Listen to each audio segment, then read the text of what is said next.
This is Behind the Verdict. I'm John Horford with Myrene Cook.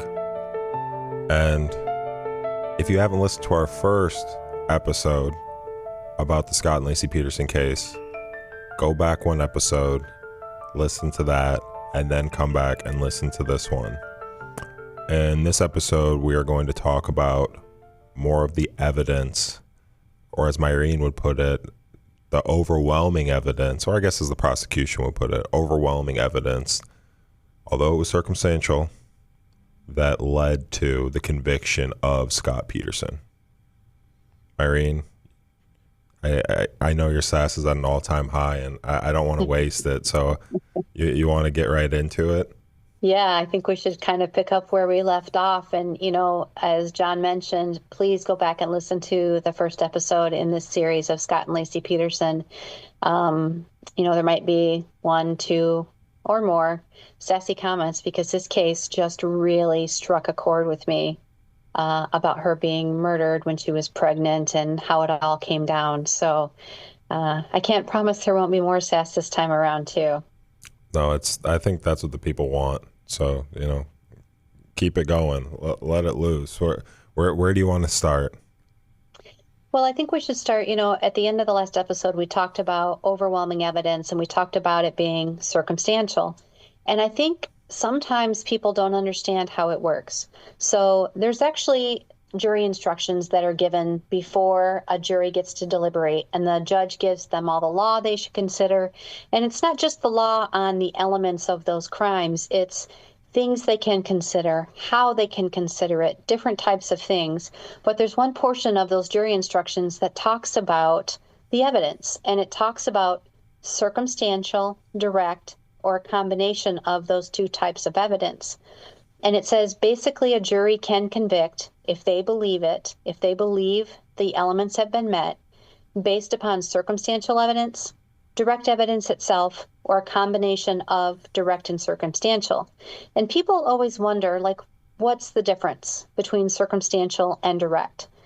And the example that is given, that's written into the jury instructions, says, if a person comes in from outside wearing a raincoat that's covered in small drops of water, that is circumstantial evidence that it's raining outside, right? If you walk out to your car and you get wet because water is falling from the sky, that's direct evidence that you can actually see that it's raining outside. So basically what the law is telling us is that either of those circumstances, if believed beyond a reasonable doubt, are enough to prove someone is guilty of a crime. And I think a lot of times people hear, oh, there's only circumstantial evidence. It's not enough. It's not good enough. But that's not the case. You can build that foundation for a guilty verdict simply by putting it all together like the pieces of a puzzle. But like in this case, you need lots of circumstantial evidence. As we had mentioned in the last episode, had it only been one or two of these things, maybe that's not enough to convict him. But in this case, it was like a landslide of circumstantial evidence. You want to talk about some of the pieces of circumstantial evidence that stand out the most to you? Yeah. So in this case, obviously we don't have a direct eyewitness who says, I saw Scott murder Laci. There is no smoking gun. There's no bloody knife. There's no bloody crime scene. But one of the things I want to remind our listeners is not all murders are bloody.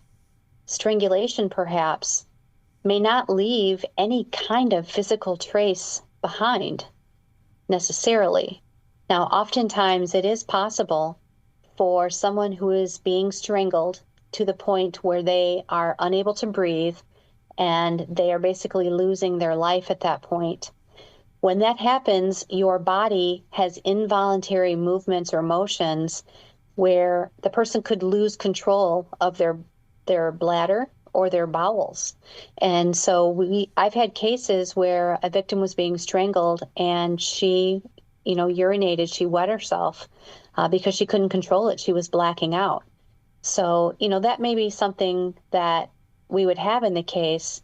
But one of the hardest parts of a case like Laci's is her body was in that bay from December 24th, 2002, until it washed ashore, or parts of it washed ashore, in April of 2003.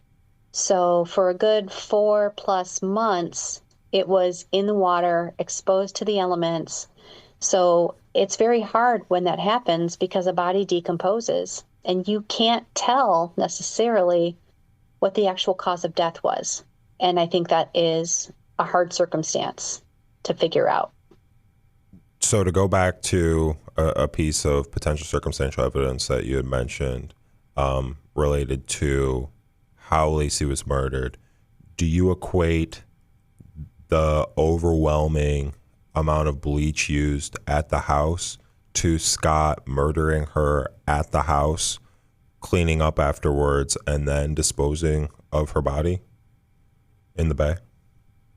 So I think you certainly can look at that as one possibility. I do think Laci was murdered at the house, and whether there was something he needed to clean up that created a mess where he needed the bleach is certainly a strong possibility. It could have been as he strangled her, she urinated or defecated, and he felt he needed bleach to get the smell of that out of the house. That could be too. But at one point, he told investigators that Laci had planned to walk the dog, to bake some cookies, but also to heavily clean the house with bleach. Now, I'm a mom. I've had 4 children, and I can tell you during my pregnancy, especially about 8.5 months, the last thing I wanted to do was clean with bleach because the smell alone can make you very nauseous, and that's the last thing a pregnant person wants to deal with. But it seems a little out of the ordinary that she would be doing it with that much bleach. This was, sometime later after that was done, and when investigators first went in, they said it still smelled heavily of bleach. I also find it a little odd that the only thing in the washing machine was an outfit of Scott's that he allegedly wore that day. Was it in the washing machine because it got dirty while fishing? Or was it in the washing machine because it got dirty when he murdered his wife and pushed her out of the boat in the bay? Why do you think it was still in there? Like, because how many days after did they actually start the investigation? Same day. Same day. Was it same day that they started the investigation? I thought there was like a little time in between. There was time in between, but he claimed he left the house at 9:30 that morning, which is a lie because his cell phone records put him at the house as late as 10:08 a.m. Which I guess you could, if 9:30, 10, like you could mix that up. But again, it's another thing on top of dozens of other pieces. So it all added together just paints like a terrible picture, or it's a puzzle coming together. Because 9:30 and 10. I talked about that puzzle thing before. Yeah. You look at one piece of the puzzle and you don't get a full picture. But when you start putting all of those mismatched angled pieces together, you get a clear picture of what that's going to look like when all the pieces fit together. And that's what we're doing here. That's what law enforcement and investigators and prosecutors did in this case, is they put this case together one puzzle piece at a time. And so in and of itself, like you said earlier, washing his clothes, no big deal. Smell of bleach, no big deal. Bunch of lies, no big deal. But when you put them all together, creates a whole lot more issue. Yeah. And then add in Scott didn't want kids. Add in that he has a mistress. Add in that he said he was a widower. It's just all, it's just all rolling down the hill, and the snowball's turning into basically a mountain. Right. The medical examiner's report after the autopsy was done on Laci's body, and we mentioned it when her body washed ashore, it was mostly her torso. Her head was missing. Her arms were missing. The bottom portions of her legs were missing. So they couldn't tell if, she had a skull fracture. Her head wasn't there. They couldn't tell if she had strangulation marks on her neck because that was missing too. They were able to decipher that she had 2 broken ribs. Now, how could that happen? Could it have happened when he struck her or he threw her down? Maybe. Could it have happened that when he maybe was sitting on her, straddling her, strangling her? That could be.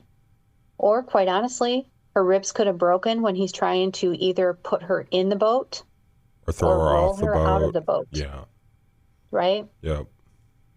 There was evidence on the side of that boat, a lot of cement dust. And that is significant because at the warehouse where his boat was stored were 5 circular areas that had cement dust in and around them.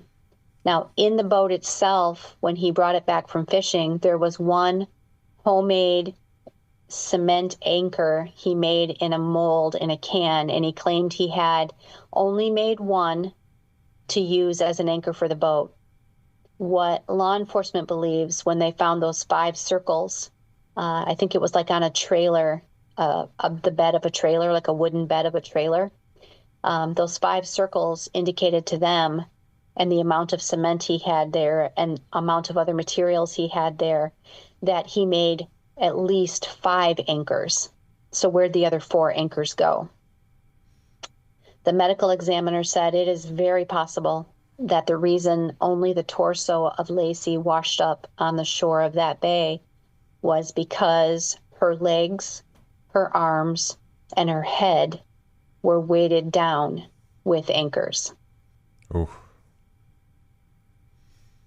So just to be able to, and I know that we talked about this in the last episode, a decent amount, it still just is so surprising to me that instead of just leaving or getting a divorce, you go to these lengths. And although they don't have, like you said, a smoking gun, they don't know how she was killed or what she was killed with, and a lot of these specifics, the prosecutor said that they have 42,000 pages of documents.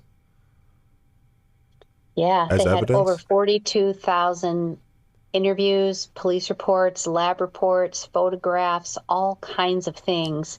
And they said that this evidence against Scott was so overwhelming that there was, quote, no other reasonable explanation given all of that.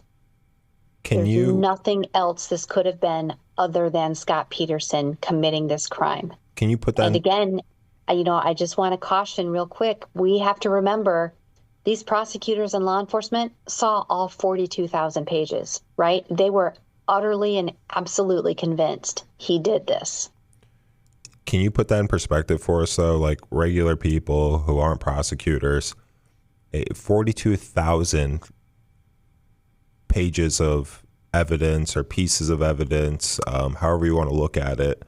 Can you put that in perspective for us? Like, what is that compared to like a normal case?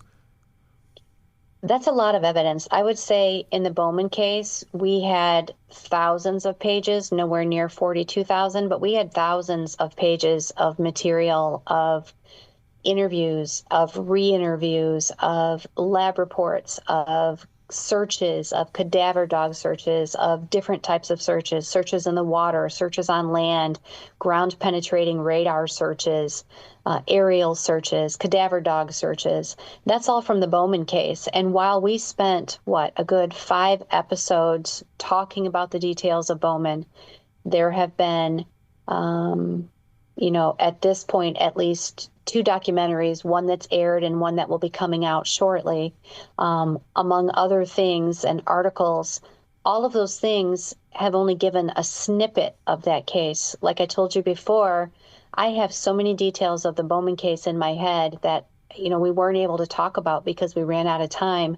I would say it's the same thing for law enforcement and prosecutors in this case. They saw all of that evidence, and deference has to be given to that. I mean, the highlights are what the media picks up on, right? But Yeah. The prosecutors saw it all. The jury saw it all. and had no question about his guilt and felt so strongly about his guilt, they recommended the death penalty. So the jury gets access to all of that evidence? It's presented to them in the courtroom, so they don't get to see all 42,000 pages. Okay. But they get all of the details that the prosecutor puts together. It's the prosecutor's job to put that case together like a puzzle to make sure that the jury finds beyond a reasonable doubt that he did this. And so I think they did a pretty good job in this case, kind of categorizing how the circumstantial evidence comes together. So I think the first category they look at is premeditation, right? So what do we have to prove premeditation in this case? What do you think? I think number one is the comment that he makes to Amber about being a widower. I think buying the boat, even though he hadn't really been interested in boating, it was very... and you can tie in the fishing license that he got for 2 days instead of getting like an annual fishing license, would also help to prove premeditation. I guess. Let's take that for a second. That piece of what you said so far. He bought that boat on December 9th and paid cash for it, right? That's the same day he told Amber he was a widower and he lost his wife, and this would be the first Christmas without her. Yep. Not only does he buy the fishing pass for only 2 days, December 23rd and 24th, why do that when you originally planned to go golfing? Right? Why do that? And, let's be honest, this is right around Christmas. They're getting ready for the first Christmas, and these families celebrated on Christmas the day before Christmas Eve, the Christmas Eve itself, Christmas Day. They had festivities planned for all of those days, yet you're going to take time out to go fishing or golfing? Seems kind of out of place to me. But the other piece of the puzzle that shows his premeditation, he decides to go 90 miles away to the San Francisco Bay, but he also researched tidal currents in that bay. Tidal currents. Now, it would seem to me if you're going to go fishing, is that going to be your number one thing you're looking for? Or are you looking for tidal currents to see what way the tide goes so when you dump your wife's body weighted down in the bay, you know where she might stay? I would say this. Had he actually been a serious fisherman, maybe tidal currents matter. But the fact that when they asked him, like, what are you going fishing for? He's like, I don't know. And it's like, what kind of bait were you using? I don't know. Like, that alone, it removes any validity that researching tidal currents would have in relation to fishing. Right. And this is a relatively smaller fishing boat. It's not huge by any stretch, right? But why would you need to make 5 homemade cement anchors? One of those is going to hold that small boat in place. Why do you need 5? And where are the other 4? Because they were never found. Because those are what were holding Laci's body down, and then eventually her body decomposed over those like 4 or 5 months and rose to the surface is what you believe. Yes. The thinnest parts of her body, which were the legs and the arms and probably the neck, decomposed enough to where whether it was ropes or cables or whatever else he had tied to those anchors, it decomposed enough where it detached from her torso. Yeah. And the torso itself is what floated on the side of the bay. Yep. And then Laci never knew about the boat, but the cadaver dogs picked up Laci's scent on the boat, correct? Or on the boat launch? Yeah, Laci never knew about the boat, according to her family. And so they took cadaver dogs down to the bay, down to the boat launch, to see if they could pick up any of Laci's scent. And one of the cadaver dogs did pick up her scent on that boat launch. So there's no other way that could have been done unless Laci's body was there. One of the other things they found on the boat was a pair of pliers. Now, a pair of pliers in and of itself on a fishing boat, you know what? That's normal. That's reasonable. Maybe you need to get the hook out of the fish's mouth, even though he didn't know what kind of fish it would be to get the hook out of. But, I'm not going to keep going there. But they found mitochondrial DNA that was a genetic match to Laci's hair entwined in those pliers. She's never been on the boat. Why is her hair going to be wrapped in pliers that's on the boat? Yep. No, again, it continues to just add up. And then in addition to that, was there anything else that just like stood out to you, something that you were just dumbfounded to see, or something that frustrated you as part of this case? Yeah, there were three more things really. So one of them was he made a big deal about telling people Laci was wearing black pants and a white shirt when he left that morning to go fishing on Christmas Eve. And, there were a couple neighbors who thought they saw her in black pants and a white shirt. Now, that may have been something she wore a lot. When you're pregnant, you only have so many clothes that fit, and so you have to recycle and reuse often. But Laci's body was found wearing a pair of khaki maternity pants. She saw her sister the day before on the 23rd, and her sister was adamant and had a picture of it, I believe, that Laci on the 23rd was wearing khaki maternity pants. So that's pretty compelling to me that she was likely killed on the 23rd and her body was dumped on the 24th. So that's one of the things. But one of the other pieces, too, is that, not only did Scott tell law enforcement, yeah, I went to the bay, he told them exactly which launch he went to. He told them exactly where he went around this small island out there in the bay that is just off the shoreline.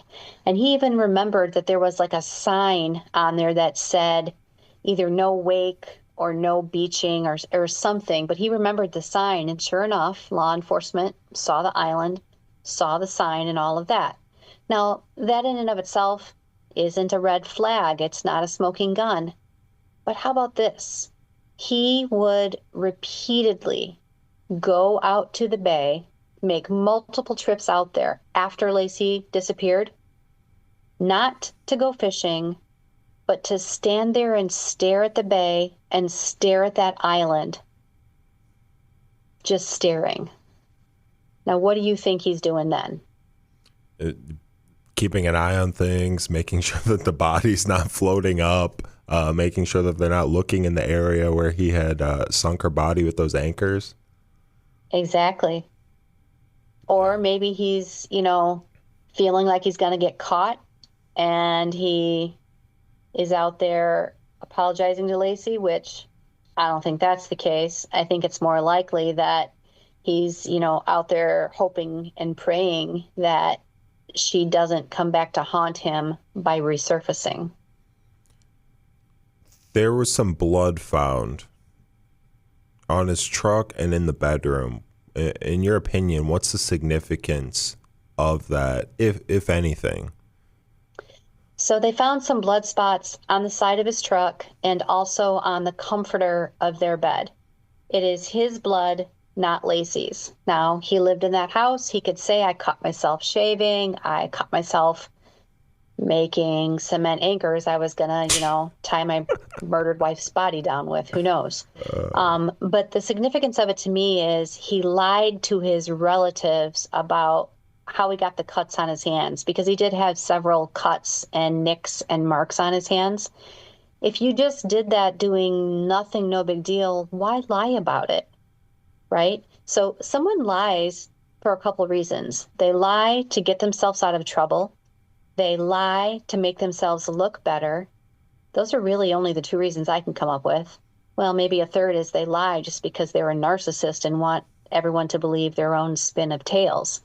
So it's possible he murdered Laci in their bedroom And maybe he did something that nicked his hands or cut himself. Maybe it was when after she was murdered, he wrapped up her body. We don't know when he would have attached those weights and anchors. Would he have done it in the house? Would he have done it just in the boat? When would he have done it? He would have had to have put her body in his pickup truck and then go get the boat, because the boat wasn't at the house. It was at his warehouse. So, we don't know what he did, but he certainly did something where that's what law enforcement was looking at. Yeah. And then the last piece of like pretty compelling evidence, and you even added a detail that when I was recounting that in the overview that we did in the first Scott and Laci episode, I left out something that just, stands out and kind of makes me laugh a little bit. But Scott was found near the border of Mexico. Now, to be fair, his family lived in San Diego, which is right on the border with Mexico. True. But he had dyed his hair. He had his brother's ID. He had $15,000 on him. He had survival gear and camping gear. And then he had Viagra. Yeah, and that's the reason we're chuckling. None of this is funny. It's not. But if you're going to do all of these things and you're going to go on the run because you say you didn't kill your wife and you're innocent, but God forbid you forget your Viagra because you might meet someone along the way you can convince. He's going to be in Tijuana first. He's going to hit Tijuana, and he's looking to have a good time, apparently. So, I go back to the jury instructions, and there's another jury instruction that says flight can equate to consciousness of guilt, right? So Scott's version of it was, I was just fleeing because I thought they were focusing on me and I didn't do it. Well, you know what? As a seasoned prosecutor, flight tells me you did it and you're trying to get away. That's what it means. Why dye your hair? Why take your brother's ID? Right? You don't need to do those things unless you're trying to conceal yourself. Exactly. So despite all of that, the Innocence Project, and I think it's specifically like the Los Angeles chapter. It's not like the National Innocence Project, correct? There are different versions, but this is the LA Innocence Project, yes. Yep. And they want to take on his case. They have taken on his case. Okay. And you think that it's pointless because the evidence is overwhelming. But what are they claiming? Why have they taken on this case? Usually they don't take on cases unless they strongly feel that someone has been wrongly convicted.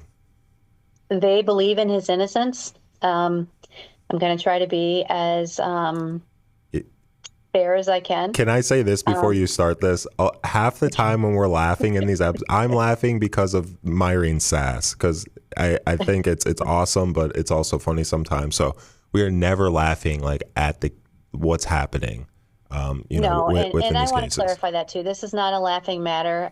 Sometimes when we talk about things that are a little sassy, it's not funny because of what happened. But John, has gotten to know me pretty well so far. I'm doing all of these podcasts and things, and he's seen me testify in front of the Senate and other things. And so every now and again, the sass kind of seeps out. I can't help myself. And, you got to understand, it's really hard to control that during a trial in the courtroom. I can't be that sassy then. A little sassy, but not this sassy. You were sassy when you came in and testified that day, but we'll post that video for everyone to watch one of these days. They'll love to see it. I don't know if I want to watch that video. You were great. You were great. Sassy. Yeah, but let's jump back into it. Yeah. The Innocence Project, one of the things they said is they argue there was some violations of post-conviction discovery, meaning they asked for some things from the prosecutor after he was convicted. During the appellate phase, they claim either they didn't get or they didn't get timely. I can't speak to that. I don't know what they asked for or when they got it, so that's a hard piece. The Innocence Project also focused on the fact that there apparently was an abandoned van a few blocks from Laci and Scott's house after she disappeared that looked like it was initially intentionally, excuse me, it was intentionally burned. And there was a mattress or something in the back that appeared to have some sort of blood or other red substance on it. And so they filed an appeal to have that tested for DNA. The first article I read said they just wanted it tested. The second, third, and fourth articles I read indicated that the appellate courts told them no. They told them no because it had been tested at the time, in or around 2002, no results showing that was Laci. It was retested in 2013 and 2019, and there was no exculpatory evidence. There was no evidence that linked to Laci's disappearance, linked to Laci in any way, shape, or form. There was a lot of argument about whether this was a cult ritualistic killing where someone was trying to kill a pregnant woman and take the fetus from her body. The medical examiner was very clear that Laci's body and Connor's body had different levels of decomposition. And so what that indicated to the medical examiner is that when Laci died, Connor was still in utero. He had not been born. He likely was expelled from her uterus after she was decomposing in the water. And so that was one of the things. But the other thing they really focus a lot on is this burglary. So there was this burglary of the house across the street from the Petersons, and the Innocence Project and others claim maybe Laci came upon the burglars and interrupted the burglary, and they kidnapped her, murdered her, somehow knew where her husband was going fishing, and planted her body there to frame the husband. Now, that's a lot to take in. But law enforcement thoroughly investigated that robbery, and they found that the family who lived in that house did not leave their home until December 24th, at least 10:30 or later. Laci would have likely gone missing before that because her dog was found before that roaming the neighborhood. So the time frame doesn't fit. And the burglars cooperated with police. They took polygraphs, the whole 9 yards, correct? They did, and they had solid alibis with multiple people vouching for them. I think they were at work, maybe even cameras. I don't recall the cameras for sure, but there was something where they were both at legitimate jobs, and they had solid alibis. They admitted they didn't do the burglary until December 26th, and that fit with all the other evidence in the case. So that theory that it was a burglary and somehow Laci was attempting to foil it just is preposterous. And let's think about that for a second. You are an 8.5-month pregnant woman walking a dog. You see people breaking into your neighbor's house. You're not going to go up there and try to pick a fight with these two grown men. Laci was about 5'1", a very small framed young lady. If she saw something, she would have went home and called the police, not attempted to foil it herself. I don't know. She seemed pretty sassy and outgoing, and I guess it's within the realm of possibility that she would call someone out, but obviously it doesn't even line up time wise. To your point, it doesn't line up the at all. Dogs wandering the neighborhood with a leash, Right. before they even rob the house. Right. So it just doesn't make sense anyway. The one piece of evidence that I guess works in their favor is the tainted juror issue, and that's what got his sentence changed from death to life without parole, correct? Yes, but when you say that juror tainted, that has a heavy connotation to it. So during jury selection, a process we call voir dire, both the prosecutor and the defense can ask questions of potential jurors to see if they might have a bias, either for the prosecution, against the prosecution, or the same for the defense. And so in a case like this, one of the questions you might ask is, have you ever had a family member murdered before? Have you ever been involved in a case like that? This isn't a case where you necessarily see it as outright domestic violence. There was no evidence of violence between the two previously that anyone knew of. So it necessarily wasn't something where I would go in really heavy with questions about domestic violence. But apparently someone may have asked a question, probably the defense, about domestic violence, and this juror did not come forward indicating she had a past history with that. As a prosecutor, you don't think that's a big deal that someone would lie about their past history? Oh, no, no, no, no. No one's saying they lied. It depends on how you ask the question. Okay. Many victims, many survivors of domestic violence don't see themselves as a survivor of domestic violence, never saw themselves as a victim. We don't know if the circumstances of that were she was beaten, this juror was beaten by her significant other, or it was verbal manipulation. How did they ask the question? If I ask you a question and you are a victim of physical abuse by your partner, and I say, did you ever have domestic violence in your life? Violence portion of that phrase connotates abuse in the physical form. Would you say that's fair? Yeah. All right. So, but if you had emotional abuse or mental abuse by your partner, and I ask if there was domestic violence in your home, you could honestly say there was no violence. Correct. Right? Because you don't think of it that way. Yeah, absolutely. Because you don't think of it that way. So it really depends on how the question was asked, on what level of violence this particular victim suffered. And we also don't know if they asked the main question, which is the when. Were you a victim of domestic violence last week? Were you a victim of domestic violence 25 years ago? Right? So I don't think it's fair to say this juror outright lied, because we don't know. I don't think it's fair to say it's an outright tainting of the jury pool, because we don't have all the details. So there's a lot of pieces missing to that.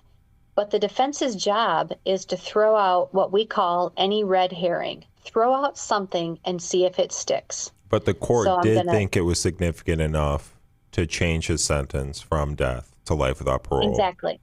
And that's significant. If the judges thought it was a big deal, and they would have been able to go back and look at what the juror was asked and how the juror answered it, and then whatever alleged evidence came out later, the appellate courts, and this went through all levels of the appellate courts. You know, in Michigan, we have the Court of Appeals and the Supreme Court. California is a little weird how they have theirs, but they have a circuit court and a superior court or something to that effect. They had multiple appellate courts look at it and say, no, we're not overturning his convictions on that. We'll give you the benefit of the doubt and change the death penalty, and that's it.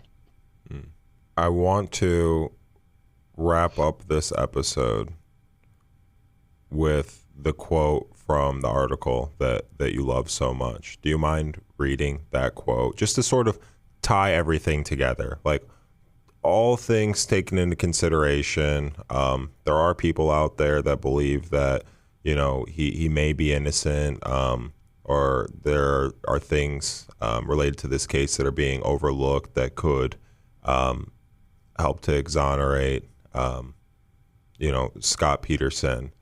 But this quote sort of just sums up why it doesn't matter, essentially. Would you say that's fair? Yeah, I think that's fair. I want to give credit. It's a author by the name of Aya Romano. No, it's not a pen name for me because it's kind of sassy. It was updated on August 19th, 2024, and it was written for vox.com. But at the end of this article, it says, to justify Scott Peterson's behavior, you have to posit a set of extraordinary circumstances, including that he just so happened to mention his wife's demise to his girlfriend. Coincidentally, in the very same week, he abruptly evinced an interest in fishing for the first time since the 90s, while coincidentally buying the same boat where her hair would later be found, after coincidentally went fishing in the same region of the bay where her body would eventually be found, all while coincidentally lying repeatedly about his own actions. In a fictional scenario, it might be fun to imagine that all those details could be the result of some bizarre surprise explanation. But in the real world, a world where homicide by their intimate partners is the leading cause of death for pregnant women, we know better. I think that's very powerful. When you hear about those coincidences, those pieces of the puzzle, those circumstantial evidence parts, one by one, not so compelling, but put it all together and just listen, just read that paragraph again. There is absolutely no doubt. There was no doubt in the jurors' minds, no doubt in the prosecutors or law enforcement's or the appellate court's minds. Scott Peterson murdered his wife, Laci, and murdered their son, Connor, by taking Laci's life. And I will be honest, as a prosecutor with 25 years experience, I have absolutely no doubt Scott Peterson is guilty and is right where he belongs. Mic drop. That's I think. Sorry, I'm passionate about this case. I love it. I love it, and I agree with you. It's overwhelming. You know, piece by piece, it's like, and then you put it all together, and it really is. It's a cascade of evidence. So, is there anything else you'd like to comment on or say related to the Scott and Laci Peterson case? I think if people have questions or they're not sure, I really think they need to watch Scott Peterson's interview with Diane Sawyer. He laughs in all the wrong places. He's very lackadaisical about all of these things. And while I understand Laci's been gone now, 22, 20, going on 23 years, he just doesn't seem, and he never seemed, like the grieving husband. He seems like the person who got caught, who now just wants to throw out any notion to deflect the finger pointing at him. And I just think that's incredibly wrong. Well, it's highly unlikely that the Innocence Project in Los Angeles will be successful in getting this overturned. So I think everyone can rest easy knowing that he will spend the rest of his life in prison. And that's exactly where he belongs. If you have any suggestions for cases that we should look into, please reach out, send us a message, leave a comment, let us know. And if you have additional questions, we would love to hear from you. Please message us on our Instagram page or our TikTok. Same handle. It's BTV_pod. We'd like to know what cases you want to hear us talk about. And, some of them might just bring out that same kind of sass. We all hope that that's the case, Myrene. You can find us wherever you listen to podcasts. Thanks for listening. Thank you.